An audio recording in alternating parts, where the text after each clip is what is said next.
Hi, Michelle Henshaw here, business mentor for the Mindful Entrepreneur. I was recently invited to speak at an incredible event run by Natalie Louise Brown called Bold, Brave, Beautiful. Now, if you're not aware of Natalie and her work, please do go check her out.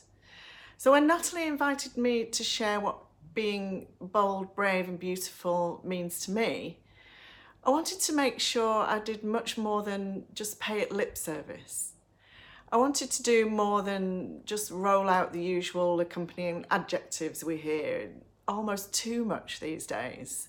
Authentic, empowered, inspirational, real. Now, not that those words aren't powerful and hugely motivating to use yet more adjectives, but I wanted to dig deep and give a very personal viewpoint on what it means to be bold, brave, and beautiful. To hopefully give you a slightly different perspective and to make you think about what these words mean to you.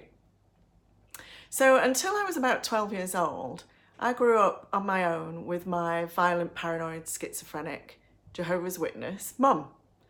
Yeah, right, it was a hoot. Now, my dad, who was my whole world, a gentle and sensitive soul, had a nervous breakdown when I was about 4 or 5 years old and started to seek solace in alcohol. He left to go into rehab, and my mother decided at that point that he wasn't coming back. My world imploded. I was devastated, lost, confused, frightened. And what followed was years of physical and emotional abuse at the hands of my mum, covered up by the Jehovah's Witnesses and pretty much ignored by social services, despite my mum being sectioned several times. I spent time in foster care. I was bullied badly at school, and I lived pretty much every day in abject fear. I developed a stress stammer and refused to speak at all for about 2 years, even at school. So I decided that the best thing for me to do was to hide. It seemed the best, well, the only way to stay safe, to just not be seen. And to an extent, I was right. As a child with no power or control, my survival options were limited. So hiding possibly was the best way to stay alive. But here's the thing, as I got older, I still hid because I'd been doing it for so long. I didn't really know any other way. People, help, opportunities, and definitely fun all passed me by because I was hiding from them. And the worst thing is, I was also hiding from myself. Now, books were my saviour back then, still are actually. They were my best friends. They inspired me, made me laugh, let me escape into other worlds, and they opened up the world to me. Now, one day, when I was about 9 years old, I read the autobiography of a deaf, blind and mute child that literally changed my life. It was a power moment. Helen Keller hid away from the world too, after a bout of polio when she was about 3 years old, and she lost all of her senses. She lived in a dark, scary world until someone came into her life and shone a light on her brilliance. That someone was a teacher called Anne Sullivan. She showed Helen the power of self-belief and convinced her that she had huge value to add to the world and a life worth living. And with Anne's help, perseverance and dedication and love, Helen learned to read and write and even to speak. She had plenty to say worth hearing, and she definitely wanted to be heard. She went on to earn 2 degrees, became a writer, a social activist, a philanthropist, and she dedicated her entire life to others facing the same challenges she'd faced, people who didn't have an Anne Sullivan.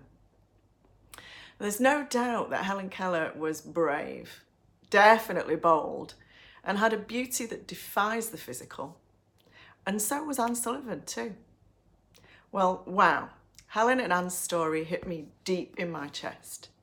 If Helen Keller could step out of hiding, face her fears, and despite all her challenges, live an incredible life and leave an incredible legacy, then maybe I could too. Now, I didn't have an Anne Sullivan, and I had no idea where to find one. So I set about being my own teacher, my own saviour. I spent the next 3 years planning my escape, For 3 years, I worked on myself, on building my confidence, finding things about myself to believe in and celebrate. I read more books, I studied other people who seemed to be enjoying life, and I worked on getting brave. And finally, when I was 12, I ran away for the last time. The day I ran away, I was riddled with fear. I packed a bag, went to school, and I knew I wasn't going back. I'd become brave. I couldn't concentrate all day though. I couldn't eat. There was a part of me that already knew I was going to see it through, and that was scary. And I knew I was going to fight not to go back again because I'd become bold. Now, the beautiful part of my story comes in so many forms. The life I went on to build with my late dad, who I was reunited with, but who sadly left far too early when I was just 21. It's in the work that I continue to do on myself, but the most beautiful thing of all is that I get to share everything I've experienced and everything I've learned with others to show them their beauty, to shine a light on them, and to lead the way for women of the future to do the same. I'm as inspired by Anne Sullivan's story as I was by Helen Keller's, because that is what bold, brave and beautiful means to me. And I hope it means something to you too.